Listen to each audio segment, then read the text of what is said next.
முக்கிய செய்திகள். ராமர் கோவில் கட்டிய பிறகுதான் இந்தியாவுக்கு சுதந்திரம் கிடைத்ததா? சுதந்திர போராட்ட தியாகிகளை RSS அவமதித்து விட்டதாக கார்கே ஆவேசம். ஓய்வுக்கு பிறகு பதவி பெறுவதற்காக தேர்தல் ஆணையத்தை அடகு வைத்து விட்டார். தலைமை தேர்தல் ஆணையர் மீது கெஜ்ரிவால் பரபரப்பு குற்றச்சாட்டு. பட்டியலின பழங்குடியின மாணவர்களின் 49 கோடி ரூபாய் கல்விக் கடன் ரத்து. தமிழக அரசு உத்தரவு. 27 நாட்களில் 63 மீனவர்கள் கைது செய்யப்பட்டிருப்பதாக குற்றச்சாட்டு. வாழ்வாதார பிரச்சினைக்கு நிரந்தர தீர்வு காண ஸ்டாலின் வலியுறுத்தல்.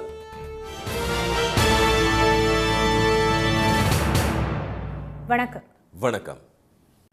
உத்தரப்பிரதேசத்தில் ராமர் கோயில் கட்டிய பிறகுதான் இந்தியாவுக்கு சுதந்திரம் கிடைத்ததாக RSS தலைவர் திரு மோகன் பகவத் கூறியிருப்பது சுதந்திர போராட்ட வீரர்களை அவமானப்படுத்தும் செயல் என்று மாநிலங்களவை எதிர்க்கட்சித் தலைவர் திரு மல்லிகார்ஜுன கார்கே குற்றம் சாட்டியுள்ளார். குடியரசுத் தலைவர் உரைக்கு நன்றி தெரிவிக்கும் தீர்மானத்தின் மீது பேசிய அவர் கடந்த 4 மாதங்களில் 12,000 சிறு குறு தொழில்கள் மூடப்பட்டுள்ளதாக குறிப்பிட்டார். அதே சமயம் ரயில்வே, விமான நிலையங்கள் உள்ளிட்ட பொதுத்துறை நிறுவனங்கள் அதானிக்கு தாரை வார்க்கப்பட்டுள்ளதாக திரு கார்கே தெரிவித்தார். 2014ஆம் ஆண்டு மக்களவைத் தேர்தலின் போது கருப்பு பணத்தை மீட்டு ஒவ்வொருவர் வங்கிக் கணக்கிலும் 15 லட்சம் ரூபாய் வரவு வைக்கப்படும், 2 கோடி வேலைவாய்ப்புகள் உருவாக்கப்படும், பெட்ரோல் டீசல் விலை குறைக்கப்படும், கங்கை நதி தூய்மைப்படுத்தப்படும் என்பது உள்ளிட்ட 11 பொய்களை பிரதமர் திரு மோடி தெரிவித்ததாக அவர் கூறினார். அரசியல் சாசனத்தின்படியே நிதியமைச்சர் திருமதி நிர்மலா சீதாராமன் பட்ஜெட்டை தாக்கல் செய்துள்ளதாக குறிப்பிட்ட திரு கார்கே மனுஸ்மிருதியால் அல்ல என்று கூறினார். சுதந்திர போராட்டத்தில் ஈடுபட்ட காந்தி, நேரு உள்ளிட்டவர்களை RSS தலைவர் திரு மோகன் பகவத் அவமதித்து விட்டதாகவும் அவர் சாடினார். RSS के संघ सरसंघ चालक मोहन भागवत कहते हैं 2024 में राम मंदिर बनने पर मिली आजादी. वो कहते तो ये उन्होंने ये कहा, और तो सभी शहीदों स्वतंत्रता सेनानियों का यह अपमान है, गांधी जी का अपमान है, नेहरू जी का अपमान है.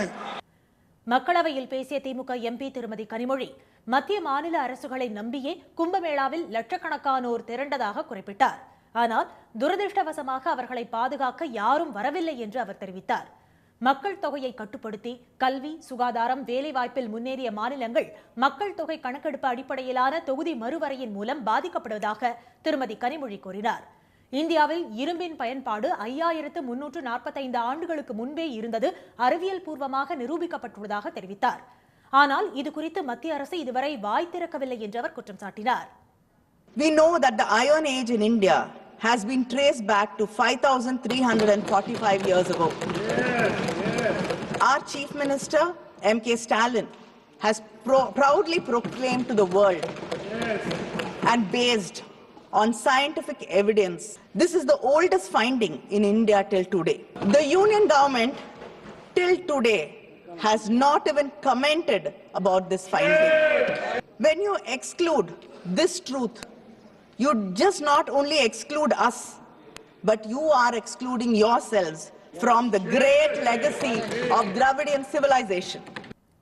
ராமாயண அனிமேஷன் படத்தை அவை உறுப்பினர்களுக்கு ஒளிபரப்புவதாக கூறும் மத்திய அரசு தமிழக அரசு உருவாக்கியுள்ள இரும்பின் காலம் குறித்த ஆவணப்படத்தை அவைக்கு வெளியிட வேண்டும் என மார்க்சிஸ்ட் MP சு வெங்கடேசன் கேட்டுக்கொண்டார். தேயிலை, காப்பியை அத்தியாவசிய பட்டியலில் சேர்க்க வேண்டும் என்று கோரிக்கை விடுத்த திமுக MP திரு M சண்முகம் கடந்த சில ஆண்டுகளாக போராடி வரும் விவசாயிகளின் கோரிக்கையை ஏற்று குறைந்தபட்ச ஆதார விலைக்கு சட்ட அங்கீகாரம் வழங்க வேண்டும் என்று வலியுறுத்தினார். ஓய்வுக்கு பிறகு பதவி பெறுவதற்காக தேர்தல் ஆணையத்தை பாஜகவிடம் அடகு வைத்து விட்டதாக தலைமை தேர்தல் ஆணையர் திரு ராஜீவ்குமார் மீது ஆம் ஆத்மி கட்சியின் ஒருங்கிணைப்பாளர் திரு கெஜ்ரிவால் குற்றம் சாட்டியுள்ளார். 70 தொகுதிகளை கொண்ட டெல்லி சட்டப்பேரவைக்கு ஒரே கட்டமாக நாளை தேர்தல் நடைபெறுகிறது. இந்த தேர்தலில் ஆளும் ஆம் ஆத்மி, பாஜக, காங்கிரஸ் கட்சிகளிடையே மும்முனை போட்டி நிலவுகிறது. அனல் பறந்த தேர்தல் பிரச்சாரம் நேற்று மாலையுடன் நிறைவடைந்தது. முன்னதாக மரத்தடியில் அமர்ந்து மாணவர்களுடன் கலந்துரையாடிய பிரதமர் திரு மோடி ஆம் ஆத்மி அரசு கல்வி மாதிரியை வெற்றிகரமாக காட்டுவதற்காக மாணவர்களின் எதிர்காலத்தில் சமரசம் செய்வதாக குற்றம் சாட்டினார். டெல்லியில் செய்தியாளர்களிடம் பேசிய திரு கெஜ்ரிவால் வாக்காளர்களை அச்சுறுத்த பாஜக அரசு குண்டர்களையும் டெல்லி போலீசாரையும் பயன்படுத்தும் என்று தெரிவித்தார். குடிசை பகுதிகளில் உள்ள மக்களுக்கு 3000 ரூபாய் முதல் 5000 ரூபாய் வரை பணம் கொடுத்து விரலில் மை வைப்பதாக அவர் குற்றம் சாட்டினார். தேர்தல் ஆணையம் பாரதிய ஜனதா கட்சியிடம் சரணடைந்திருக்கும் விதத்தை பார்க்கும்போது தேர்தல் ஆணையம் என்ற ஒன்று இல்லாதது போல தோன்றுவதாக திரு கெஜ்ரிவால் கூறினார். कि राजीव कुमार जी जो मुख्य चुनाव आयुक्त हैं वो इस महीने के अंत में रिटायर हो रहे हैं। उन्हें पोस्ट रिटायरमेंट ऐसा कौन सा पद ऑफर किया गया है, वो कौन सा पद हो सकता है जिसके बदले में आप देश को गिरवी रख दो, देश को दांव पे लगा दो? वो कौन सा पद हो सकता है जिसके बदले में आप देश के जनतंत्र को खत्म कर दो? ஓய்வுக்கு பிறகு பெறப்போகும் பதவிக்கான பேராசையை விட்டுவிடுங்கள் என்று திரு ராஜீவ்குமாரிடம் கோரிக்கை விடுத்த திரு கெஜ்ரிவால் பதவி காலத்தின் இறுதியில் நாட்டின் ஜனநாயகத்தை அழிக்காதீர்கள் என்று கேட்டுக்கொண்டார். டெல்லி சட்டப்பேரவை தேர்தலில் பதிவான வாக்குகள் வரும் 8ஆம் தேதி எண்ணப்பட உள்ளதால் தலைநகரை இந்த முறை கைப்பற்றப் போவது யார் என்ற எதிர்பார்ப்பு எழுந்துள்ளது. தமிழ்நாட்டில் செயல்படுத்தப்படும் ரயில்வே திட்டங்களுக்கு மத்திய பட்ஜெட்டில் 6000 கோடி ரூபாய்க்கு மேல் நிதி ஒதுக்கப்பட்டுள்ளதாக ரயில்வே துறை அமைச்சர் திரு அஸ்வினி வைஷ்ணவ் தெரிவித்துள்ளார். டெல்லியில் அவர் அளித்த பேட்டி சென்னையில் தெற்கு ரயில்வே தலைமையகத்தில் காணொலி மூலம் செய்தியாளர்களுக்கு ஒளிபரப்பப்பட்டது. அப்போது தமிழக திட்டங்கள் குறித்து பேசிய திரு அஸ்வினி வைஷ்ணவ், நாட்டின் தலை சிறந்த பொறியாளர்கள் மூலம் ராமேஸ்வரம் கடல் நடுவே புதிய பாம்பன் பாலம் கட்டப்பட்டுள்ளதாக தெரிவித்தார். மேலும் அம்ரித் திட்டத்தின் கீழ் தமிழ்நாட்டில் 77 ரயில் நிலையங்களை மேம்படுத்தும் பணிகள் நடைபெற்று வருவதாகவும் 8 வந்தே பாரத் ரயில்கள் இயக்கப்பட்டு வருவதாகவும் அவர் கூறினார். சென்னை எழும்பூர் ரயில் நிலையத்தில் 842 கோடி ரூபாய் மதிப்பீட்டில் மறு மேம்பாட்டு திட்டங்கள் நடைபெற்று வருவதாக ரயில்வே அமைச்சர் தெரிவித்துள்ளார். இதுபோல் காட்பாடி ரயில் நிலையத்தில் 461 கோடியிலும் மதுரை ரயில் நிலையத்தில் 413 கோடியிலும் மறு மேம்பாட்டு திட்டங்களுக்கான பணிகள் நடைபெற்று வருவதாகவும் அவர் குறிப்பிட்டார். ரயில் விபத்தை தடுக்கும் கவச் பாதுகாப்பு திட்டம் 1460 கோடி ரூபாயில் தமிழ்நாட்டில் செயல்பட்டு வருவதாகவும் ரயில்வே அமைச்சர் தெரிவித்துள்ளார். 2025-2026 நிதியாண்டுக்கான பட்ஜெட்டில் தமிழக ரயில்வே திட்டங்களுக்கு மொத்தம் 6626 கோடி ரூபாய் ஒதுக்கப்பட்டுள்ளதாகவும் அவர் சுட்டிக்காட்டியுள்ளார். எனினும் எந்தெந்த ரயில் பாதை திட்டங்களுக்கு எவ்வளவு நிதி ஒதுக்கீடு செய்யப்பட்டுள்ளது என்கிற விவரம் தெரிவிக்கப்படவில்லை. பட்டியலின பழங்குடியின மாணவ மாணவிகளுக்கு வழங்கப்பட்ட 48.95 கோடி ரூபாய் கல்விக்கடனை தள்ளுபடி செய்து தமிழ்நாடு அரசு உத்தரவிட்டுள்ளது. பள்ளி படிப்புக்கு பிறகு உயர்கல்வி பயிலும் மாணவ மாணவியரின் எண்ணிக்கை நாட்டிலேயே தமிழ்நாட்டில்தான் அதிகம். இந்நிலையில் பட்டியலின பழங்குடியின மற்றும் கிறிஸ்தவ பட்டியலின மாணவ மாணவிகளுக்கு 1972-73 கல்வியாண்டு முதல் 2002-3 வரையிலான காலங்களில் மருத்துவம் மற்றும் மருத்துவம் சார்ந்த படிப்புகள் உட்பட அனைத்து படிப்புகளுக்கும் வழங்கப்பட்ட கல்விக்கடன் ரத்து செய்யப்படுவதாக தமிழ்நாடு அரசு தெரிவித்துள்ளது. இதுபோல் 2003-4 முதல் 2009-10 வரையிலான காலங்களில் மருத்துவம் மற்றும் மருத்துவம் சார்ந்த படிப்புகளுக்கு வழங்கப்பட்ட கல்விக்கடன் உட்பட மொத்தம் 48,95 லட்சம் ரூபாய் நிலுவைத் தொகையை பல்வேறு காரணங்களால் மாணவ மாணவிகளிடம் இருந்து வசூலிக்க இயலவில்லை என தெரிவிக்கப்பட்டுள்ளது.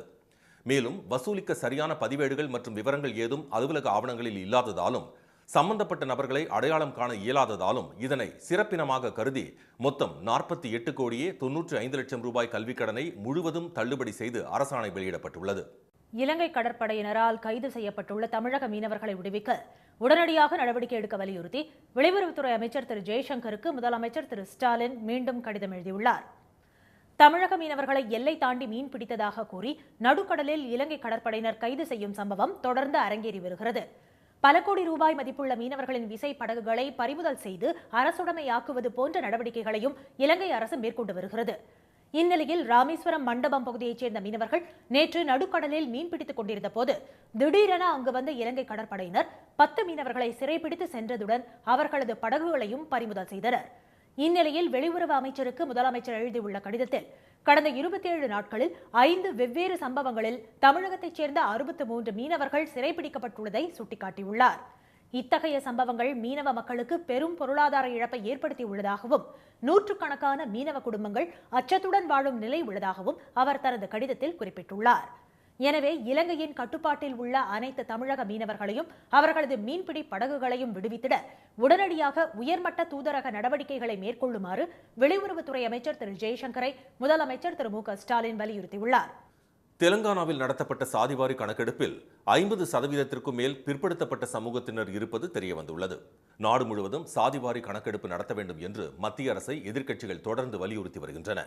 இந்நிலையில் திரு ரேவந்த் ரெட்டி தலைமையிலான காங்கிரஸ் ஆட்சி நடைபெறும் தெலங்கானாவில் சமீபத்தில் நடத்தப்பட்ட சாதிவாரி கணக்கெடுப்பின் அறிக்கை விவரங்கள் வெளியாகியுள்ளன.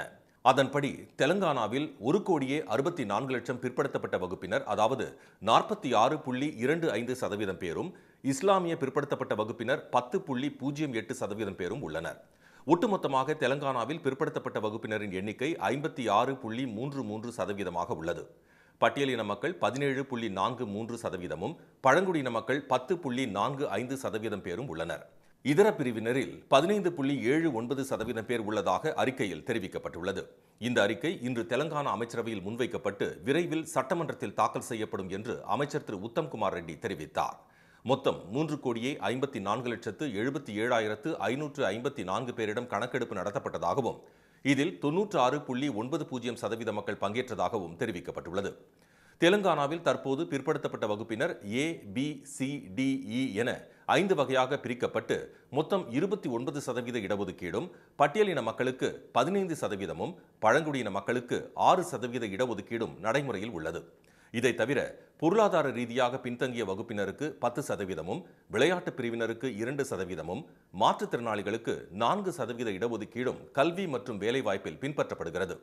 இந்நிலையில் மாநில அரசின் சாதிவாரி கணக்கெடுப்பின்படி இடஒதுக்கீட்டு முறையில் விரைவில் திருத்தங்கள் செய்யப்படலாம் என எதிர்பார்க்கப்படுகிறது.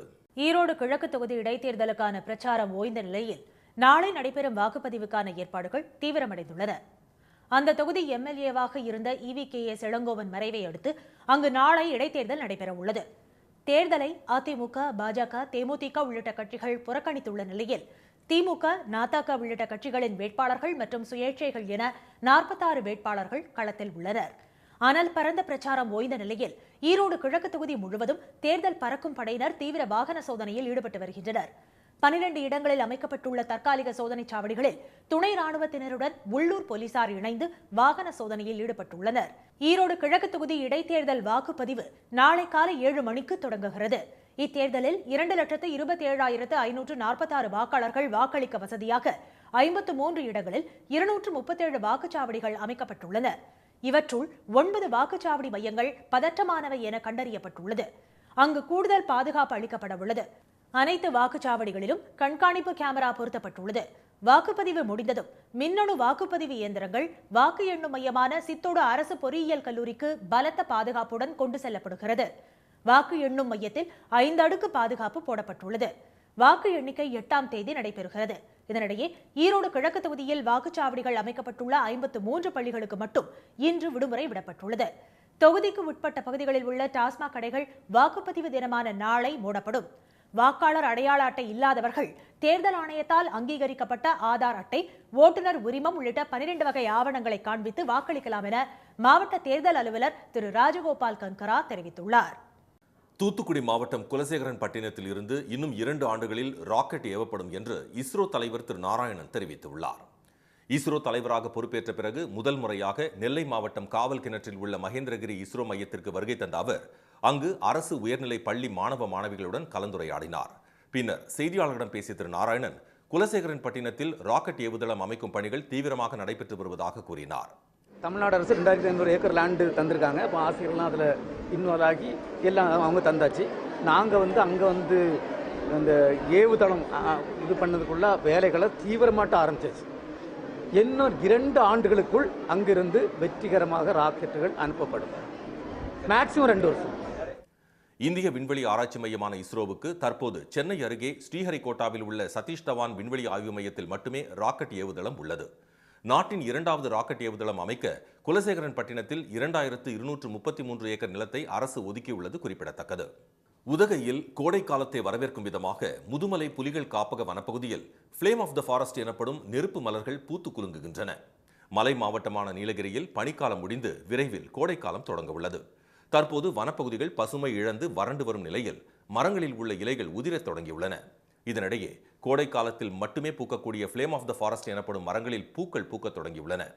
மசினக்குடி, மாவனல்லா, பொக்காபுரம், மாயார், வாழைத்தோட்டம் உள்ளிட்ட கிராம பகுதிகளில் மட்டுமின்றி வனப்பகுதிகளிலும் ஆங்காங்கே தீ ஜுவாலையை போன்று செந்நிறத்திலான மலர்களுடன் காட்சியளிக்கும் ஃப்ளேம் ஆஃப் த ஃபாரஸ்ட் மரங்கள் காண்போரின் கண்களுக்கு விருந்தாக அமைந்துள்ளது.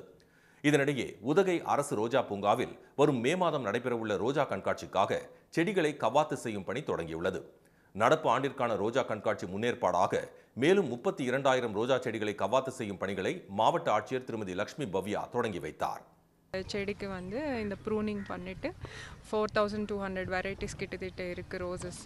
இது இப்போ ப்ரூனிங் பண்ணால் நமக்கு ஏப்ரல் ஃபர்ஸ்ட் வீக்லேருந்து ப்ளூமிங் ஸ்டார்ட் ஆகும். ஸோ நிறைய டூரிஸ்ட் வருவாங்க பீக் சீசன்னால். இது ஒரு நல்ல அட்ராக்ஷனாக இருக்கும்.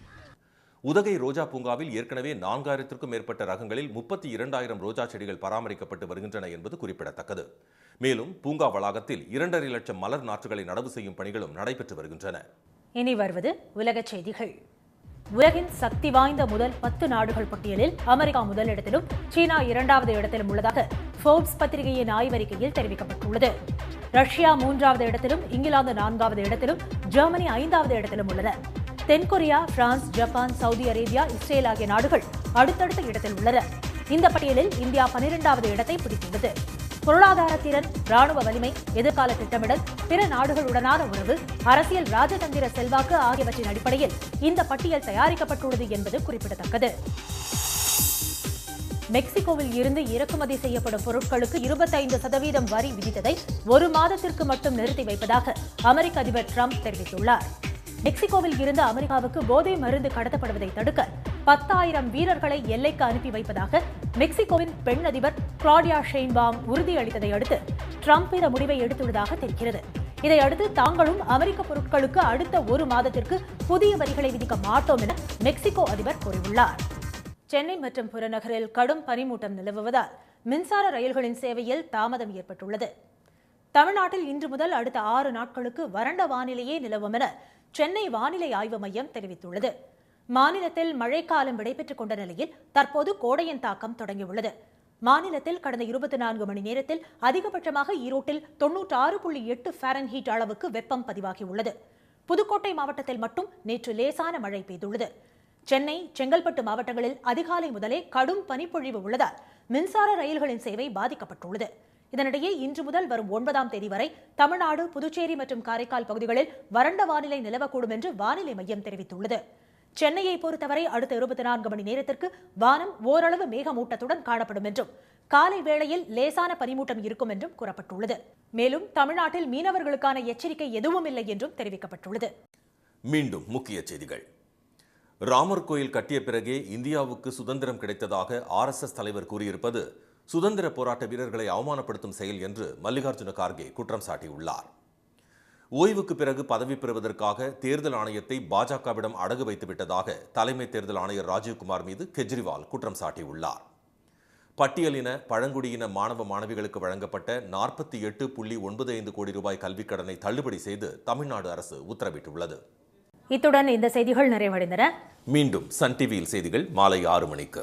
செய்திகளை உடனுக்குடன் தெரிந்து கொள்ள QR கோடை ஸ்கேன் செய்து சன் நியூஸ் வாட்ஸ்அப் சேனலில் இணைந்திருங்கள். வணக்கம். வணக்கம்.